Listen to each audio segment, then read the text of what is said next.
everyone, so we are back today adding some more berries to our yard. So we are here on the east side of my backyard and we picked up 7 more blueberry plants from one of the local hardware stores, and there are a couple of varieties. I kind of just mixed up the varieties there, and it I guess helps promote growth. And so my husband pre-dug holes for me so I could throw these in easier. I've got a couple of my little buddies with me helping, so just pulling these berries out of their pots and popping them in the holes.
Joel is finishing up getting some landscape edging ready for us, and I'm about to go help hammer it in, and then we are throwing some mulch down. So it helps with drainage, easy to maintain, easy to feed the blueberries, they're acidifier. And so we're getting those all lined up, and then I'm gonna go through and dump them all on the blueberries.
finished putting in our blueberries. These are the 3 that are well established from last year. You can see they're green and coming back, and I'm so excited to not have to just pluck off those little flowers and I get to let them become berries. These 7, however, that's going to be hard to not let them become berries.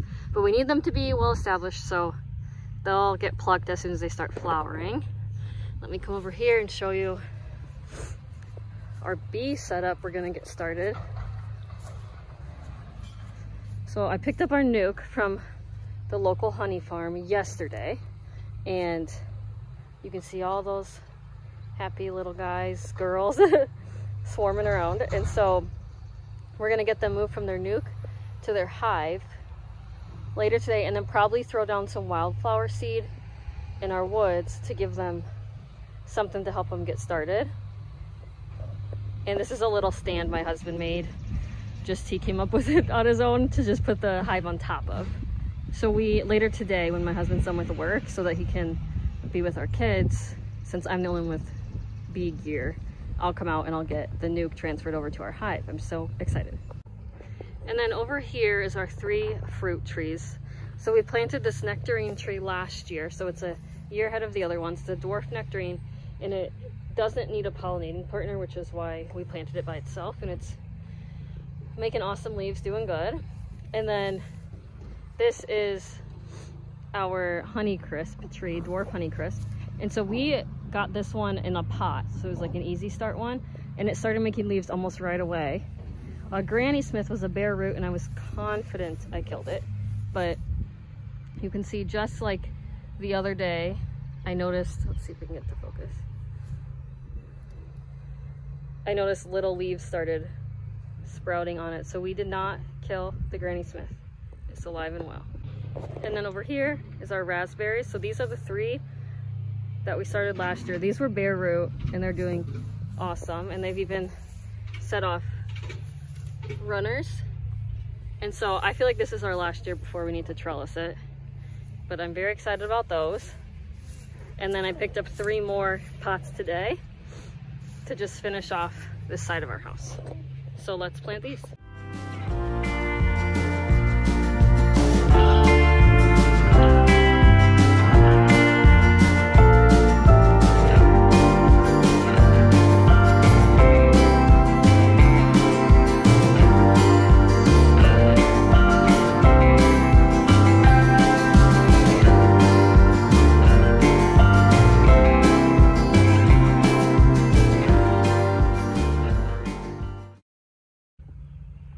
And the last thing I'm going to show you is our strawberry patch over here. So this was another one where last year I had to go through and pluck off every white flower and not let it become berries, so that these plants become well established. And you see we do have some bare spots where we lost some, but we have so many good ones, so many white flowers that are going to be berries already.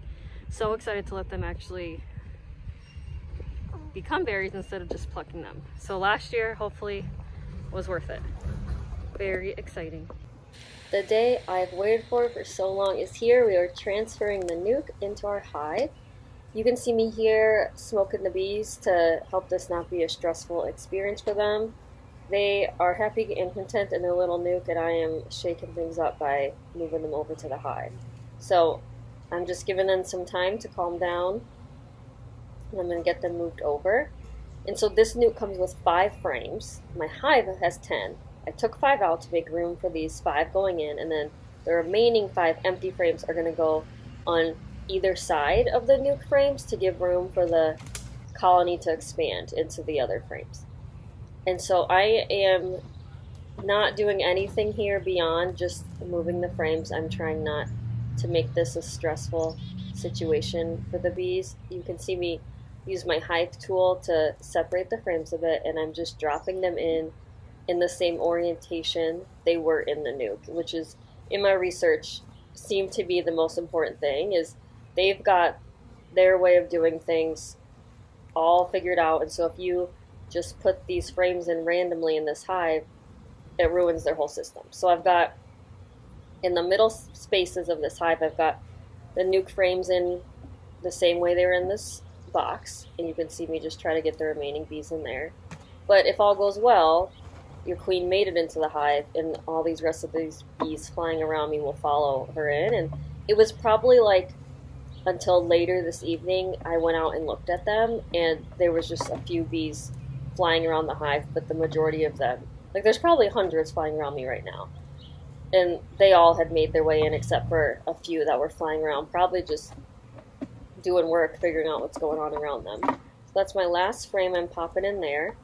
And this cover has a little hole on top for in the future you put smoke in there to make your hive inspections go well and not stressful. And this little top has an aluminum cover, and hopefully these bees are happy. So I'm just cleaning up and getting out of there and giving them a chance to figure out what's going on. And we are finishing out this video by laying down some wildflower mix.